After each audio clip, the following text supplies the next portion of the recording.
balita. Ako po si Jomar A. Puchon, ang inyong tagapagbalita. Ako po si Jibril Yusundirato bilang isang videographer. Ako po si Ellen Sabasa, katungkulit bilang music director.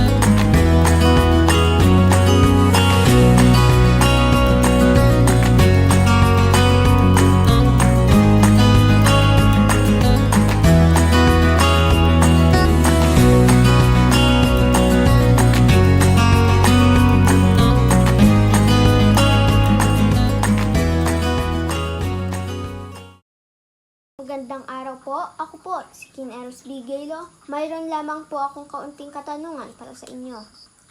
Ilang taon na po kayo? 58. Ano po ang inyong trabaho? Eto, nagtitinda ng bibingka. May nangyari na po ba sa inyong buhay na hindi maganda? Eto, itong dumating na buwang to, na-stroke yung dumating sa buhay namin yung na-stroke ang asawa ko. Nagputol-putol ang aking pagtitinda dahil ayun nga, naging alagain siya. Ilan po ang anak ninyo? 6. Pero lahat sila, may mga asawa na, may pamilya na, kaya solo na lang kami mag-asawa. Naging successful na po ba kayo and then na-down po kayo bigla? Hindi naman successful na masyado, yun lang, nakakaraos kami. Pero nakakapag-atha naman kami ng isang maliit na lupa, kaya lang wala pa kaming sariling bahay. Anong oras po kayo gumigising para maghanda po sa inyong hanap buhay? Pag ang order ay pang umaga, syempre madaling araw, nag-uumpisa na ako. Pag naman sa hapon, 1 o'clock, nagluluto ako ng pang 4:00 ng hapon. Nasa magkano po kaya yung kinikita nyo sa loob ng isang buwan? Sa loob ng isang buwan, kasi hindi naman totally na straight na isang buwan ako nakakapagtinda ng bibingka. Sa loob ng isang linggo, siguro kumikita ko ng nasa 2.5, ganun.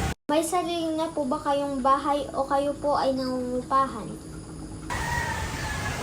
Sa ngayon, nangungupahan kami. Wala pa kaming sariling bahay. Yun nga, nasabi ko, meron na kaming sariling lupa. May mga kamag-anak po ba kayo na malayo sa inyo? Wala. Maaari po bang malaman ang inyong tunay na pangalan? Ako si Mila Matini. Yun lamang po at maraming salamat.